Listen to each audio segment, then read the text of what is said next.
All right, so one more example for finding the zeros of a rational function. Now this one, what's going to be a little different is there's going to be some non-real, so some complex number roots or zeros of this polynomial function.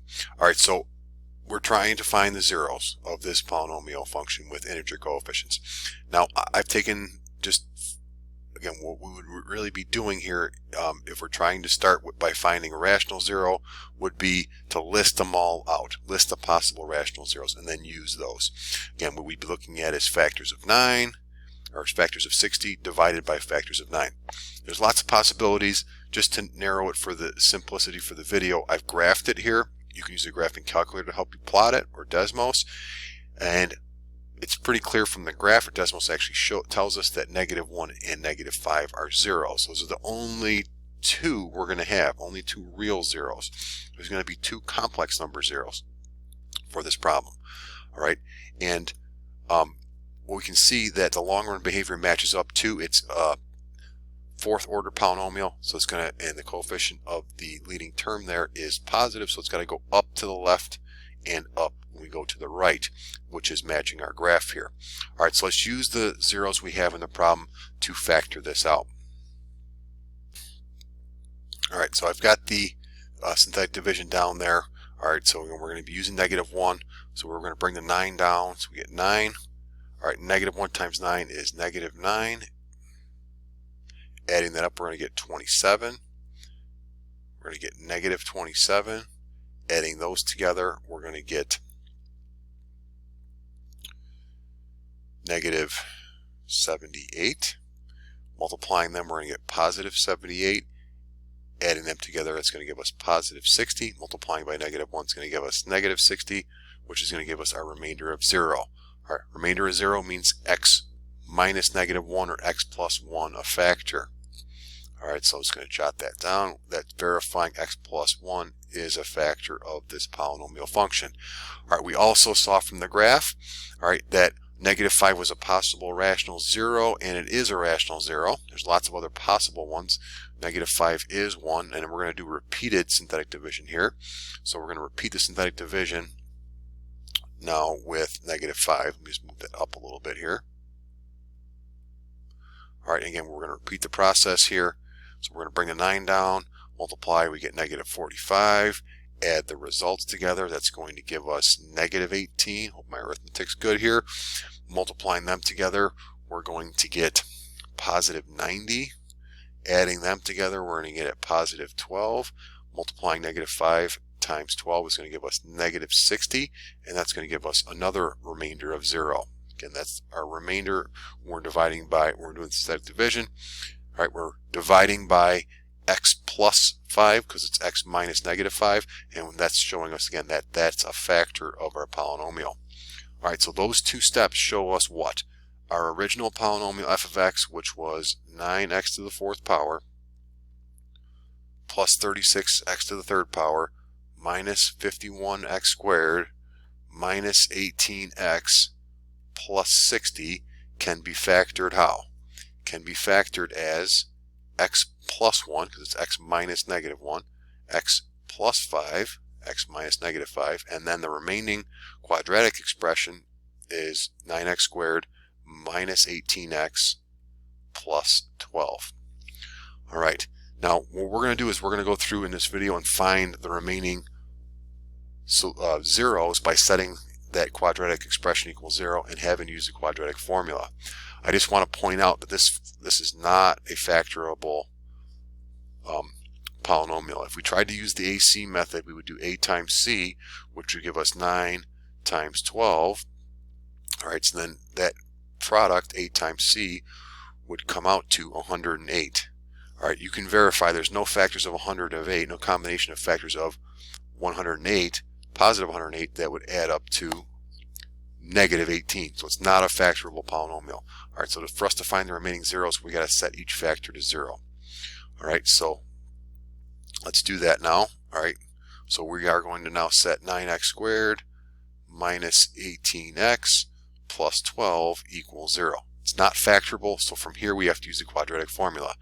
All right, so we got x is going to equal -b plus or minus the square root of b squared, putting open parentheses for all of the parameters inside the quadratic formula, and now we're going to plug our numbers in.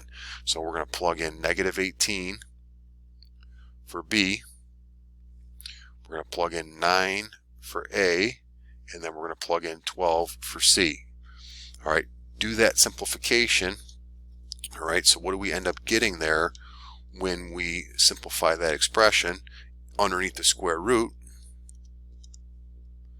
we come up with negative 108 if we do the multiplication underneath there.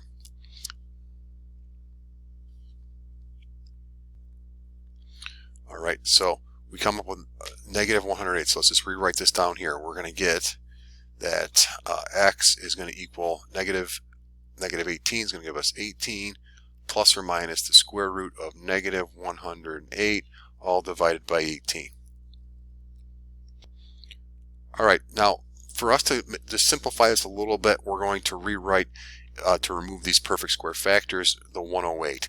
All right, so first thing we're going to do is realize that, okay, we've got the negative 108. We're going to rewrite that as the square root of 108 times the square root of negative 1 over 18. All right, now the square root of negative 1 is I, so this is going to be 18 plus or minus the square root of 101 I. So we're going to get complex number solutions here. All right, non-real number solutions. Now we can break this down a little bit further, which might be beneficial. It turns out 36 is a perfect square factor of 108, so we can rewrite that as the square root of 36 times 36 goes in there 3 times. 3 times 36 is 108, and then we still got I there. All right, all divided by 18. Again, this is somewhat optional, but it will give us a little bit smaller numbers in there. So we're going to 18 plus or minus 6 times the square root of 3 I all over 18. If you divide every term by 6, we would then get 3 plus or minus, 6 would cancel there, the square root of 3 I all divided by 18 divided by 6 is also 3. All right, and if we want to split that up into the real and imaginary parts, 3 divided by 3 plus or minus the square root of 3 over 3i. So we would get 1 plus or minus the square root of 3 over 3i. All right, so those would be our complex number solutions. All right, and that's what we would have to enter for this particular homework problem. All right, so that's what we would get for our zeros. So all the zeros listed, if we have to separate them by a comma, all right, the zeros would be negative 1, negative 5, 1 minus the square root of 3 over 3i, and then 1 plus the square root of 3 over 3i. All right, now a couple extra comments I'm going to add in here. We saw earlier that we could factor this polynomial like this. All right, it's a fact that, right, if and the factor theorem applies for both complex roots and real roots. All right, this is what we would call an irreducible quadratic factor. So I'm just kind of going to geek out a little bit here at the end. This is an irreducible quadratic factor over the real numbers. What that means is it cannot be factored at all. It does not have real number solutions. However, it's not irreducible over the complex numbers. If you really wanted to splay this out and write this in the fully factored form, including the complex roots, then what would we have? We would have x minus 1 times x plus 5, and then it would be x minus, what did we come up with? One of our complex roots was 1 minus the square root of 3 over 3i. The other one would be x minus 1 plus the square root of 3 over 3i. All right, now if you did multiply out these last two polynomials, I'll just underline them, or these last two factors here, these two linear factors with complex numbers in there, if you did go through and multiply that out, I'm realizing now here that I would have to actually have a 9 in the front here, so we'd have to factor out 9, and that would be okay to do that. All right, we would end up getting that to work itself out. So if we multiply by 9 and then factor that out, it would actually equal the original polynomial. All right, but that's a pretty tough thing to do. But you can verify it if you want to go through and verify that. All right, so I'm not going to go through that multiplication. The last thing I just wanted to state here is that if you have complex roots, they come in what we call complex conjugate pairs. All right, so these two numbers are complex conjugates of each other. The two roots are complex conjugates of one another. All right, we have 1 plus the square root of 3 over 3i and 1 minus the square root of 3 over 3i. In math, we say a sum and a difference. We call those quantities conjugates. All right, so if we look at these two complex numbers, we're just illustrating a fact that is a fundamental fact of polynomials, that if you have a complex root or a zero of a polynomial function, then its complex conjugate is also a zero or a root. They come in complex conjugate pairs. All right, so that's something that is used when we deal with integrating rational functions in Calculus 2 using partial fractional decomposition. That's enough for this video.